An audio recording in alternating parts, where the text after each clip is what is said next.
আসসালামু আলাইকুম। ওয়ালাইকুম আসসালাম। আমার নাম রেজওয়ানা, আর আপনাকে প্রশ্নটি করার সুযোগ পেয়ে আমি আনন্দিত। আপনাকে অনেক আস্তে শুনতে পাচ্ছি। আমার অনেক বান্ধবী আছে যারা তাদের অনেক সমস্যার কথা আমাকে বলে। এর বেশিরভাগই হলো বিয়ে সম্পর্কিত। অনেক সময় বাবা মায়েরা সন্তানদেরকে বিয়ে করতে বাধ্য করে থাকে।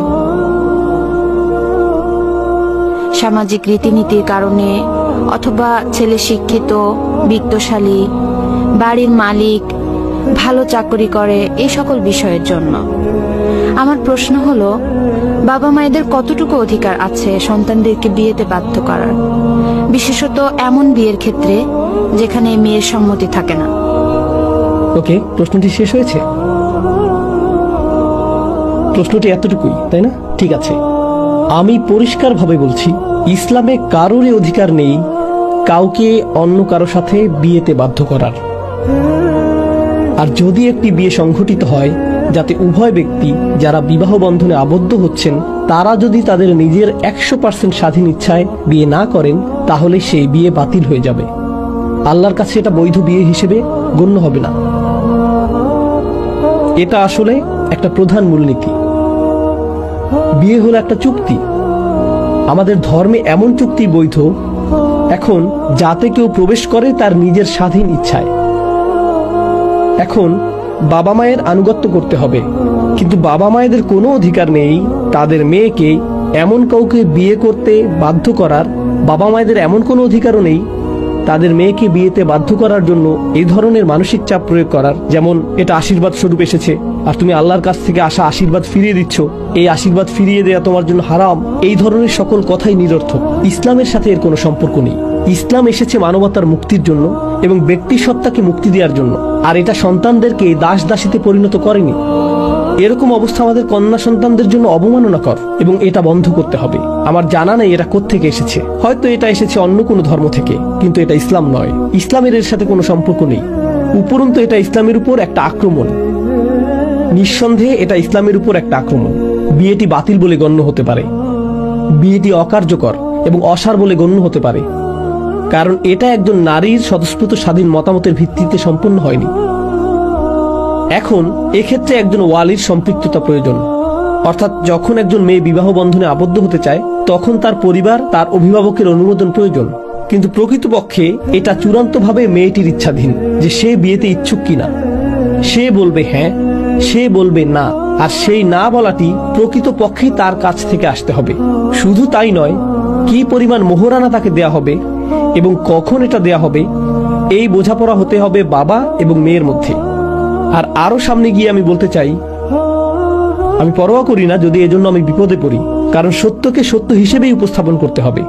কখনো কখনো বাবা মায়েরা অত্যাচারী হয়ে যান, কোনো কোনো বাবা ঘরের কোনো ব্যয়ভার বহন করেন না, কখনো তাদের নেশায় আসক্তির মতো সমস্যা থাকে, এর ফলে ঘরের খরচ নির্বাহের জন্য মাকে কখনো দ্বিগুণ কাজ করতে হয়। কিন্তু যখন বিয়ের প্রসঙ্গ আসে তখন বাবা বলে ওঠেন, আমি হলাম অভিভাবক, আমি সিদ্ধান্ত নিব তুমি কাকে বিয়ে করবে। যদি একজন বাবা ঘরের ব্যয় নির্বাহ না করে থাকেন এবং গৃহের রক্ষণাবেক্ষণ না করে থাকেন, তিনি বাবা হিসেবে তার ভূমিকা পালন না করে থাকেন, এক্ষেত্রে তার অধিকার শূন্য এই বিষয়ে হস্তক্ষেপ করার যে মেয়েটি কাকে বিয়ে করবে। শূন্য। কারণ আপনি একটি ঘরের অভিভাবক তখনই হবেন যখন আপনি সেই ঘরের রক্ষণাবেক্ষণ করবেন, যখন আপনি সেই ঘরের সদস্যদের দেখাশোনা করবেন।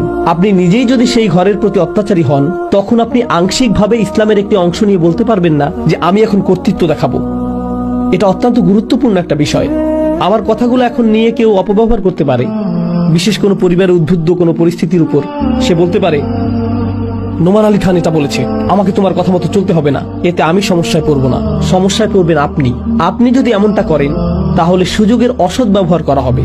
তাহলে আপনার অসৎ উদ্দেশ্য চরিতার্থ করার জন্য কিছু শুনে সেখান থেকে সুবিধামতো অংশ বাছাই করে তার অপব্যবহার করা হবে। এরকম করলে এজন্য আল্লাহর কাছে আপনার জবাবদিহি করতে হবে এবং আপনাকে দুঃসাহসের পরিচয় দিতে হবে এই বিষয়ে আল্লাহর সম্মুখীন হওয়ার ব্যাপারে। আমি এখন বাবা মায়েদের উদ্দেশ্যে বলছি, আল্লাহকে ভয় করুন। যদি আপনার কন্যা অভিযোগ করে যে সে বিয়েতে অনিচ্ছুক ছিল, আমি জানি না কিভাবে আপনারা বিচার দিবসে আল্লাহর সামনে এর জবাব দিবেন, কারণ এটা আপনার কন্যাকে জীবন্ত কবর দেয়া থেকে ভিন্ন কিছু না। বিআইয়ি যামবিন কুতিলাত, এটা মোটেও ভিন্ন কিছু নয়। আমি সন্দেহাতীত ভাবে এই মতামত পোষণ করি। আমি নিজেও কন্যা সন্তানের পিতা, আর আমি এটা 1,000,000% কনফিডেন্স সহকারে বলছি। আল্লাহ যাতে আমাকে এরকম পিতা কখনোই না বানান। আর আমি আরো এক ধাপ সামনে যাব। যদি আমার আপন বোন আমার কাছে আসে, আমার কন্যা আমার কাছে আসে আর বলে তোমরা আমার বিয়ে দিয়েছো, আমি দীর্ঘ সময় সেখানে ছিলাম কিন্তু এখন অত্যাচারের শিকার হচ্ছি, আমার স্বামী আমাকে আঘাত করে অথবা তার পরিবার আমাকে অপমানিত করে, আর আমি এমন সবকিছু সহ্য করে যাচ্ছি, এখন আমি কি করব? আমি আল্লাহকে ভয় করি যদি এরকম কথা আমার মুখ দিয়ে বেরিয়ে আসে, দেখো তোমার যদি তালাক হয় এটা আমার পরিবারের সুনাম নষ্ট করবে, সমাজের কাছে আমরা কিভাবে মুখ দেখাবো, তোমার ছোট বোনকে কিভাবে বিয়ে দিব, তোমার ছোট বোনকে কে বিয়ে করবে? তোমার চক্ষু লজ্জা থাকা উচিত, পরিস্থিতির সাথে মানিয়ে চলো, সমস্যার কিছু নেই, আমাদের সবারই এমন বিষয় মানিয়ে চলতে হয়, সমস্যার কিছু নেই, এটা জীবনেরই অংশ। এটা কোন জীবনের অংশ? মুশরিকের জীবন, কাফেরের জীবন। ইসলাম এসেছে রহমত হিসেবে, ইসলাম এসেছে রহমত হিসেবে। পিতা হিসেবে আপনার লজ্জিত হওয়া উচিত যে আপনার কন্যা আপনার কাছে এসেছে অত্যাচারী স্বামীর হাত থেকে নিরাপত্তা পাওয়ার জন্য, আর আপনি বলছেন না ফিরে যাও এবং আবারও অত্যাচারের শিকার হও, কারণ এটা আমার সুনাম নষ্ট করবে। আমার জানা নেই আপনি সন্তান জন্ম দিয়েছিলেন বা কেন। যদি আপনি পিতা হওয়ার অর্থই না বুঝেন, আপনার কন্যার নিরাপত্তা নিশ্চিত করুন, আপনার বোনের নিরাপত্তা নিশ্চিত করুন, কন্যার নিরাপত্তা নিশ্চিত করুন। আর যদি বাবা কিংবা ভাই এই কাজ না করে তাহলে চাচাদের এটা করা উচিত। দাদা দাদি এগিয়ে এসে সেই সকল মেয়েদের নিরাপত্তা নিশ্চিত করা উচিত, তাদের এটা করা উচিত। আমাদের ধর্ম হলো মুক্তিদানকারী ধর্ম, এটা কোনো কারাগার নয়, এটা কারো উপর অত্যাচার করতে আসেনি, বিশেষভাবে নারীদের উপর তো নয়। ইসলামের আবির্ভাব ছিল একটি বিপ্লব, যেখানে আল্লাহ নারীদেরকে এমন স্বাধীনতা দিয়েছিলেন যেমনটি এর আগে কখনোই দেখা যায়নি। আর আমাদের এই সময়ের দুঃখজনক বিষয় হলো আমরা এক্ষেত্রে ইসলামকে, আল্লাহর বাণীকে মারাত্মকভাবে অপব্যবহার করি এবং রাসূল সাল্লাল্লাহু আলাইহি সাল্লামের বাণীকে অপব্যবহার করি এবং বিয়ে, তালাক, মোহরানা নিয়ে ইসলামের এমন রূপ উপস্থিত করি যার সাথে প্রকৃত ইসলামের কোনো সম্পর্ক নেই। এটা আমার অদ্ভুত মনে হয়, এটা আমার রক্তে আগুন ধরিয়ে দেয়। পুরো আলোচনাটিতে আমি রাগান্বিত হইনি, কিন্তু এটা রাগান্বিত হওয়ার মতো বিষয়। আপনাকে ধন্যবাদ প্রশ্নটি করার জন্য, আসলেই ধন্যবাদ। কারণ যে কোনো মেয়েকেই বাধ্য করা হোক, আমি তাকে আমার নিজের মেয়ের চেয়ে অথবা বোনের চেয়ে ভিন্ন মনে করি না। কেন তাকে এই পরিস্থিতির শিকার হতে হবে?